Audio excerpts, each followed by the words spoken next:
Welcome back to the weekly news roundup. This is the business and the SillyVille editions. These are recorded live Fridays, 9 p.m. Eastern Standard Time, and we are now streaming live on 5 channels: YouTube, Odyssey, Rumble, Twitch, and DLive. And you can also catch the edited replays over on BitChute whenever they get around to live streaming. We'll add that to the queue as well, but why not? Anyway, let's go ahead and get diving on in. This one was just too fun not to include. I have railed against Disney plenty of times, mostly on the Christian channel because of their very pedophilic nature towards children. They did just have a drag show for a Disney-sponsored drag queen show for children was just shut down in Texas out of outrage. Yeah, this is why I absolutely will not have anything to do with any Disney product any time again, ever. But their latest program, a Walt Disney Company, releases The Little Demon about the Antichrist child of Satan. Maybe this should have been in SillyVille. I don't know. But it's about Disney. And so if people want to know why is Disney starting to lose, not really losing market share, why Disney is becoming a more hated and annoying and obnoxious and dangerous company than ever, this would be why, folks. This would be why. Basically what happened is this woman has ends up getting knocked up by Satan, has a 13-year-old demon child, and basically trying to Antichrist daughters attempting to live an ordinary life in Delaware. I think the less we say about this, the better. But this is why I want nothing to do with the company called Disney. All right, into the more techie type stuff. U.S. Army could soon be equipped with Microsoft HoloLens. So, of course, the HoloLens now being supplied for military type actions. This is more of like an augmented reality thing. So, I mean, I wonder, can people non-military end up getting a copy of the HoloLens for the military? To have like all the people on there, you know, good targets, bad targets, shoot the terrorist, save the civilians, kind of looking like the Iron Man's view. I don't know. But they have placed an order of 5,000 of them for $373 million. Has been signed off by the Assistant Secretary of Acquisition, Douglas Bush. Oh, we got to get another. There's another Bush involved in the government. Get that Bush out of government, guys. Hide behind a bush or get gored. No.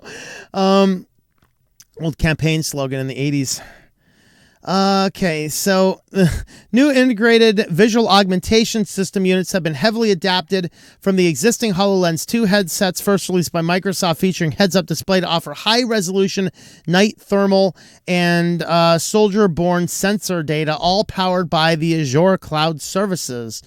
Great. So we have HoloLenses connected perpetually to the internet, engaging in augmented reality with full-fledged battle screen mode. Is it gonna make my whole vision and running through the battlefield look like Black Ops or something?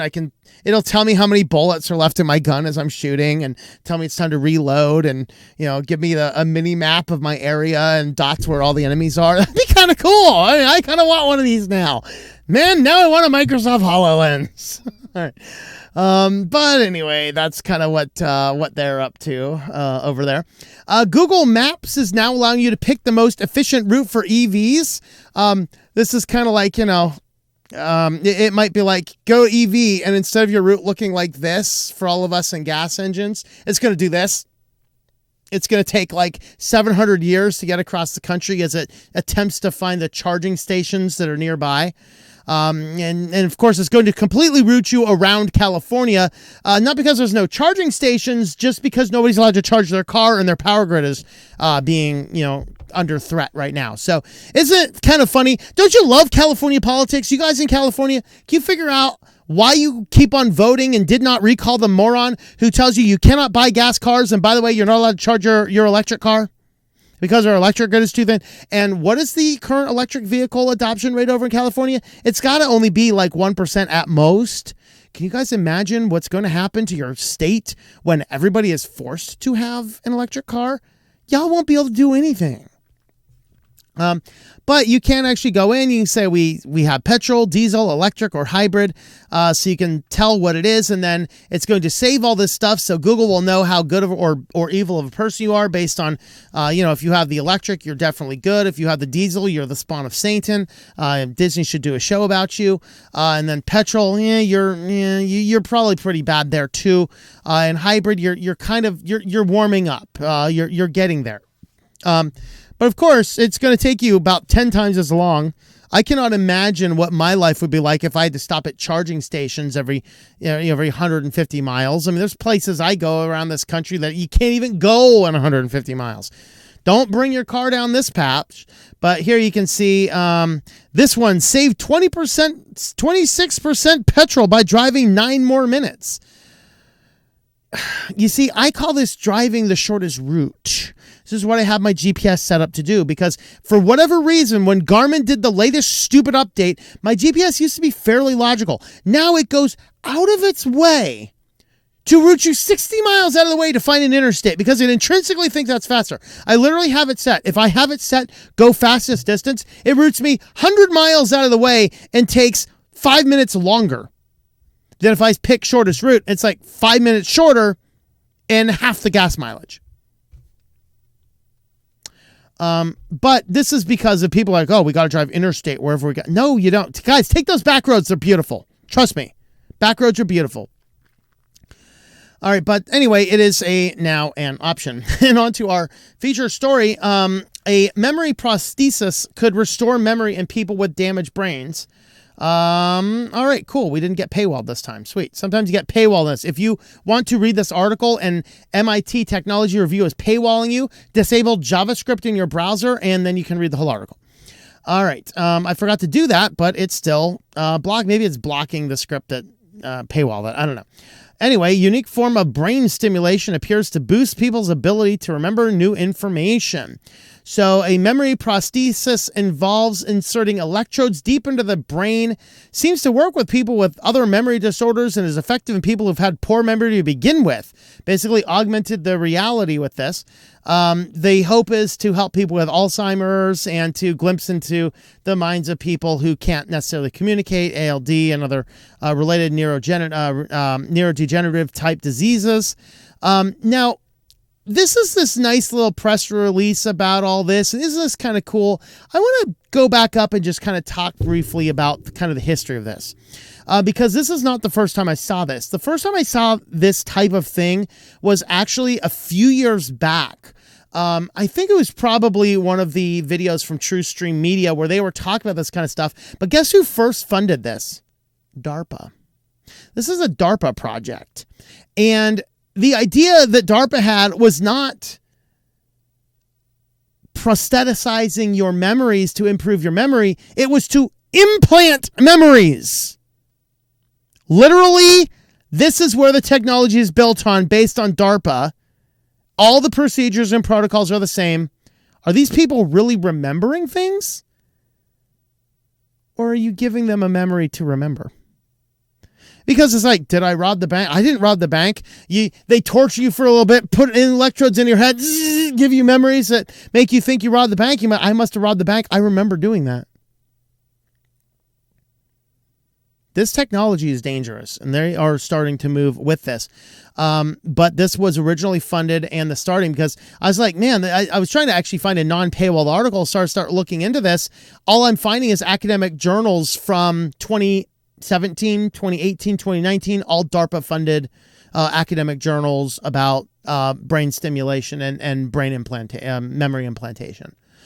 So this is kind of weird and dangerous stuff. And just because we're talking about brain implantation, I had to take this opportunity to talk about my science fiction novel, Synaptergy.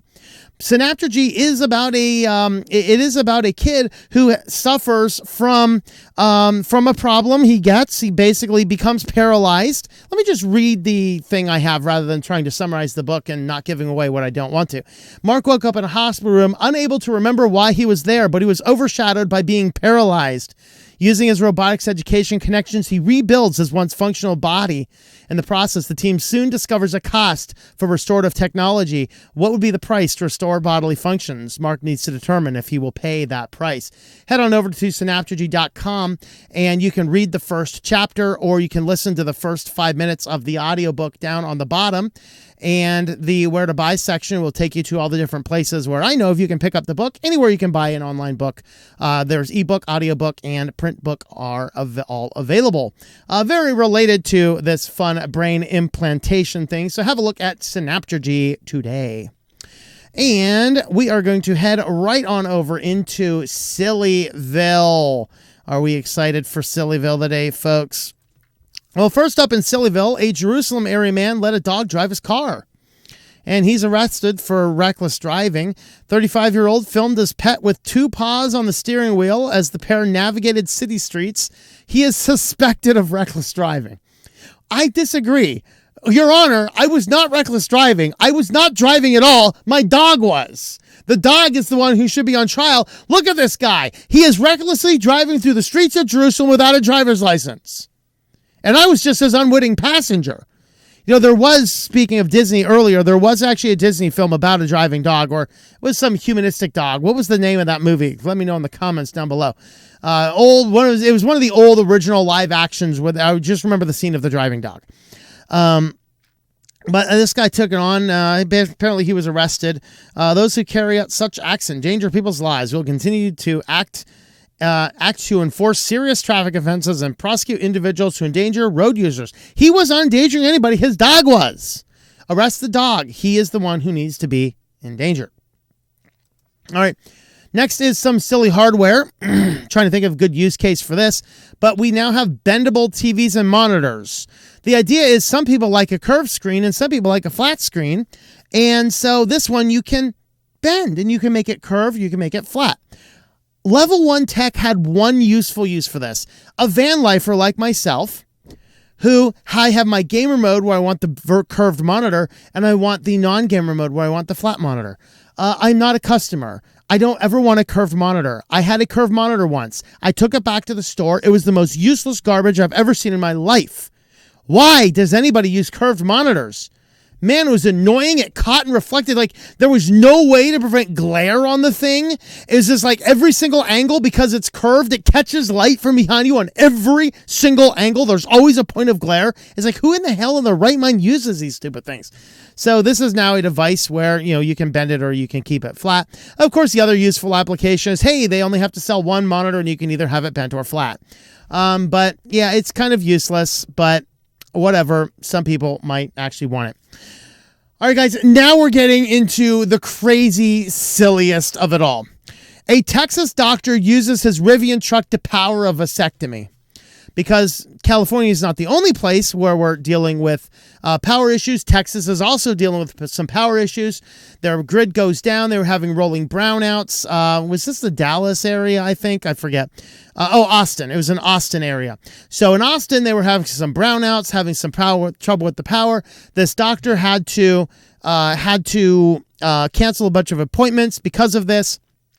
And so what ended up happening here is the nurse says, hey, why don't you just use your electric truck? Because he had a brand new electric truck. He's all proud about his electric truck. He's like, talks to his patient, says, what do you think about being the first guy who ever gets a vasectomy off of an electric car? He's like, sure, why not? So he takes an extension cord, he plugs it in, because the Rivian trucks, Rivian trucks, they have a power inverter on the back, so you can plug stuff into them. So he goes out, gets a long extension cord, plugs into the back of his electric truck, runs it into the operating room. They're powering a fan and the electronic device needed to perform the vasectomy. And so now we now live in a world where a power outage in Texas caused a man to be forced to perform a vasectomy on his patient utilizing an electric car.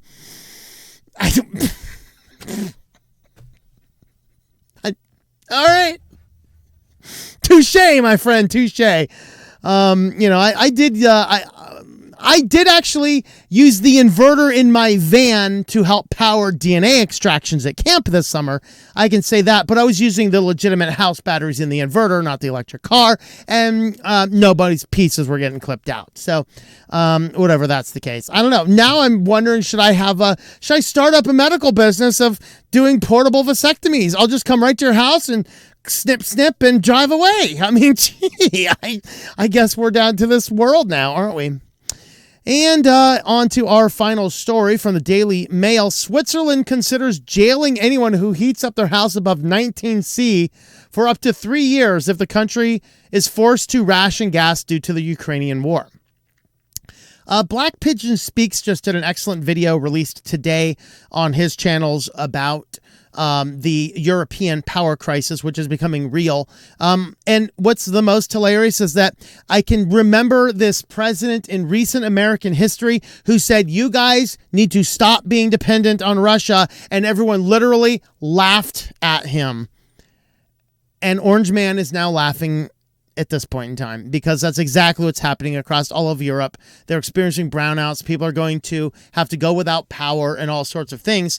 And in Switzerland, you will be facing jail time if you set your house above 19°C. And what is that, 66? Which is pretty cold. For the wintertime, 66 is cold.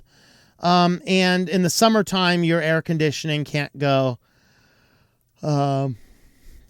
above in the center. Yeah, there's something else. Anyway, this is nutsoid. So, there you go. You guys over in Switzerland, you'll have to keep an eye out for this. And of course, if Switzerland does this, you can be sure this is going to domino into all of the different places as well. Well, if you'd like to help support the channel, we do have a Patreon page, patreon.com/TOMM. You can jump on over there, help us support the channel over on Patreon. With that, thanks for watching, and I hope that you enjoy switching to Linux. Thank you for watching this video from Switched to Linux. This channel would not be possible without the backing of the program supporters scrolling on the screen now. You can be a supporter at Patreon at patreon.com/TOMM or at thinklifemedia.com. I also want to thank the open source community who creates such excellent software that makes producing this show possible. Please remember to support your software communities. Thank you, and I hope that you enjoy switching to Linux.